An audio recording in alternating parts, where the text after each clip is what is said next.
সকালবেলায় ঘুম থেকে উঠে এই একটি মন্ত্র জপ করুন।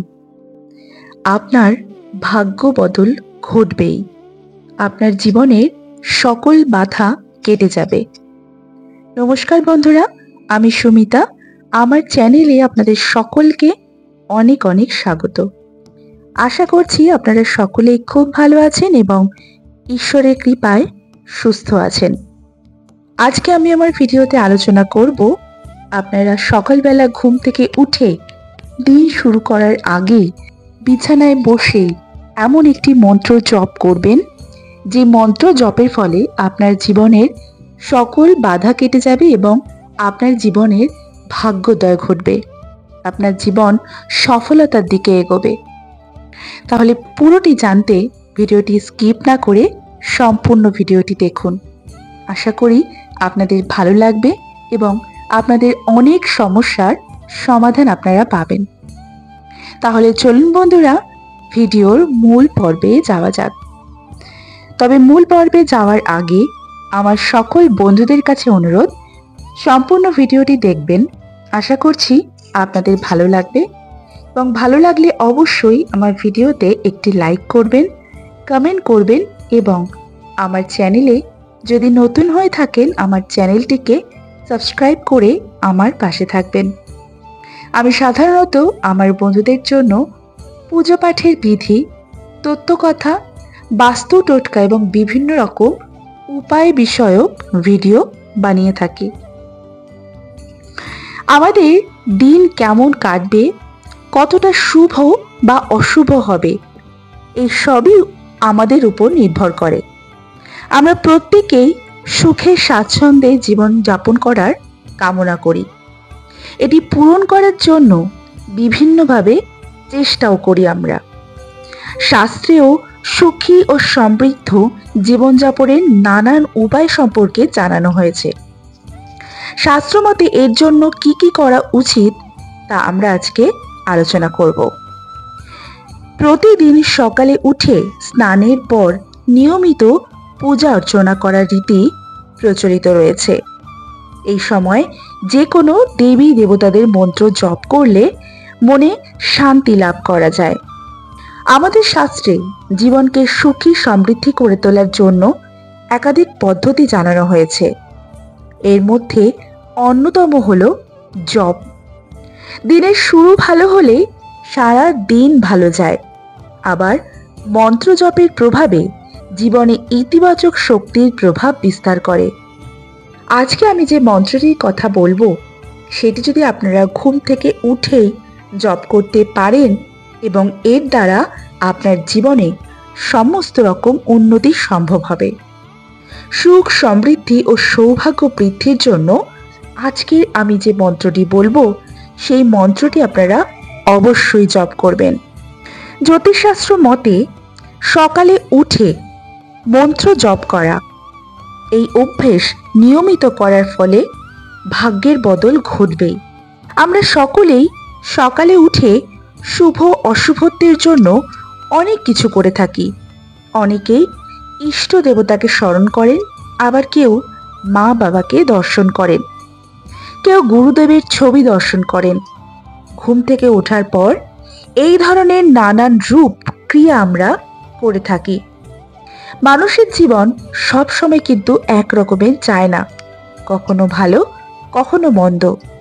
তবে জ্যোতিষশাস্ত্র মতে কয়েকটি নিয়ম অভ্যেস মতো করলে বা মেনে চললে মন্দ সময়কে কাটিয়ে ওঠাটা অনেকটা বেশি সহজ হয়ে যায়। আর যদি কিছু নিয়ম না মানা হয়, তাহলে হয়তো খারাপ সময় আরো জেঁকে বসতে পারে। তাই আজকে আমি যে মন্ত্রটি বলবো, সেই মন্ত্রটি আপনারা সকালবেলা ঘুম থেকে উঠেই জপ করবেন। আমরা যখনই সকালবেলায় ঘুম থেকে উঠবেন, সকালবেলায় ঘুম থেকে ওঠার পরেই আপনারা দুই হাতের তালু এক জায়গায় করে সবার আগে নিজের তালু দর্শন করবেন। জ্যোতিষশাস্ত্রে হাতের তালুতে তৈরি রেখাগুলিকে ভাগ্যের সঙ্গে যুক্ত করে দেখা হয়। এটা বিশ্বাস করা হয় যে চোখ খোলার সঙ্গে সঙ্গে যদি আপনার হাতের তালু প্রথম দেখা যায়, তবে এটি একজন ব্যক্তি তার দুর্ভাগ্যকে সৌভাগ্যে পরিণত করতে পারেন। সকালের সময়কে খুবই শক্তিশালী বলে মনে করা হয়। এই সময় সেই কাজগুলি করুন যেগুলি থেকে আপনি ইতিবাচক শক্তি পেতে পারেন। এটি বিশ্বাস করা হয় যে আপনি যদি সকালটি ইতিবাচক শক্তি দিয়ে শুরু করেন তাহলে আপনার পুরো দিনটি অর্থবহ হয়ে ওঠে। এরপরে আপনি দিনের বেলা যে কাজই করুন না কেন পুরো শক্তি দিয়ে আপনি করবেন এবং আপনি অবশ্যই সাফল্য পাবেন। এই ইতিবাচকতা বজায় রাখতে এবং মনের মধ্যে নতুন আশা ও উদ্দীপনা জাগ্রত করতে মুনি ঋষিরা সকালে হাতের তালু দেখার পরামর্শ দিয়েছেন। এমনটা বিশ্বাস করা হয় যে প্রতিদিন সকালে ঘুম থেকে উঠে হাতের তালু দর্শন করে একটি মন্ত্র পাঠ করতে হয় এবং এই মন্ত্রটি পাঠ করলে মা লক্ষ্মী এতটাই প্রসন্ন হন যে দেবীর আগমন ঘটে গৃহস্থে।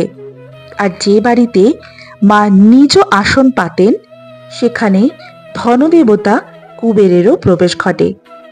ফলে অর্থনৈতিক উন্নতি ঘটতে কিন্তু সময় লাগে না। শুধু তাই নয়, মা লক্ষ্মীর আশীর্বাদে কোনো ধরনের অর্থনৈতিক ক্ষতি হওয়ার আশঙ্কাও কমে যায়। সকাল সকাল যদি আপনারা এই মন্ত্রটি পাঠ করেন আপনাদের চারপাশের পজিটিভ শক্তির মাত্রা এতটাই বেড়ে যায় যে খারাপ শক্তি ধারে কাছেও ঘেঁষতে পারে না। ফলে সারাটা দিন যেমন আনন্দে কাটে তেমনি কাজকর্ম ঠিক মতো হয়।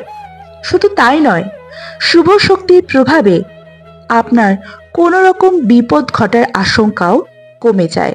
তেমনি আপনার মনের সমস্ত ইচ্ছে পূরণ হতেও কিন্তু সময় লাগে না। শাস্ত্রমতে মা সরস্বতী যখন কারো উপর সদয় হন তখন যে কোনো সমস্যা কমে যেতে সময় লাগে না। ফলে হারিয়ে যাওয়া মানসিক শান্তি যেমন ফিরে আসে তেমনি কর্মক্ষেত্রে এবং পড়াশোনায় তুমুল উন্নতির পথও প্রশস্ত হয়। শুধু তাই নয়, দেবীর আশীর্বাদে কর্মক্ষেত্রে তো বটেই, তার পাশাপাশি সামাজিক ক্ষেত্রেও সম্মান বৃদ্ধি পায় এবং তা চোখে পড়ার মতো। তাই বলছি বন্ধুরা, এই মানব জীবনকে যদি সার্বিক দিক থেকে সার্থক বানাতে চান তাহলে সকাল সকাল আমি যে মন্ত্রটি আজকে বলবো সেই মন্ত্রটি জপ করতে একদমই ভুলবেন না। আমাদের দুই হাতের তালুতে জীবন নিয়ন্ত্রণকারী শক্তি থাকে।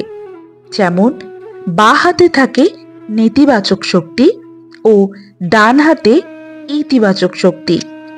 তাই দুটি হাত একত্রে বা একসঙ্গে বা একত্রিত করে তারপরেই হাতের তালুর দিকে তাকাতে হবে। তার ফলে ইতিবাচক ও নেতিবাচক দুই শক্তি একত্রে মিলে জীবনকে সঠিক দিকে নিয়ে যাবে এবং জীবন হয়ে উঠবে সৌভাগ্যে পরিপূর্ণ।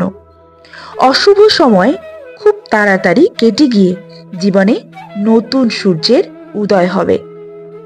তাহলে বন্ধুরা, আপনারা সকালবেলা ঘুম থেকে উঠেই সর্বপ্রথম দুই হাত জোর করে নিজের তালু দর্শন করবেন এবং আমি যে মন্ত্রটি বলবো সেই মন্ত্রটি 3 বার জপ করবেন। মন্ত্রটি আমি স্ক্রিনেও দিয়ে দিচ্ছি, আপনারা চাইলে ভিডিওটি পজ করে দেখে নিতে পারেন। মন্ত্রটি আমি বলেও দিচ্ছি।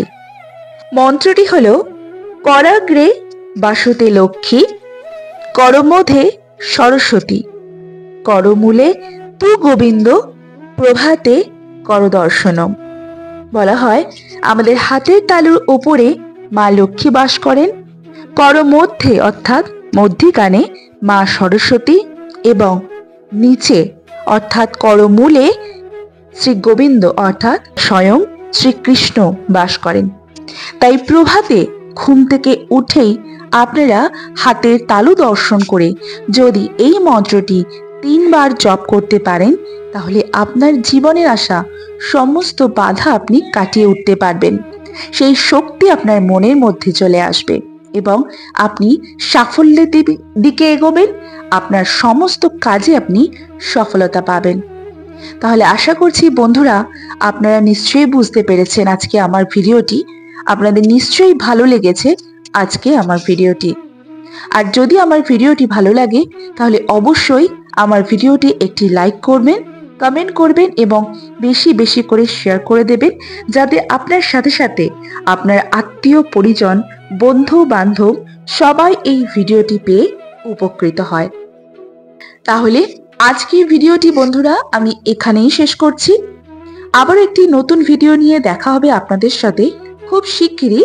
ততক্ষণের জন্য আপনারা সকলে খুব ভালো থাকবেন এবং ঈশ্বরের কৃপায় সুস্থ থাকবেন।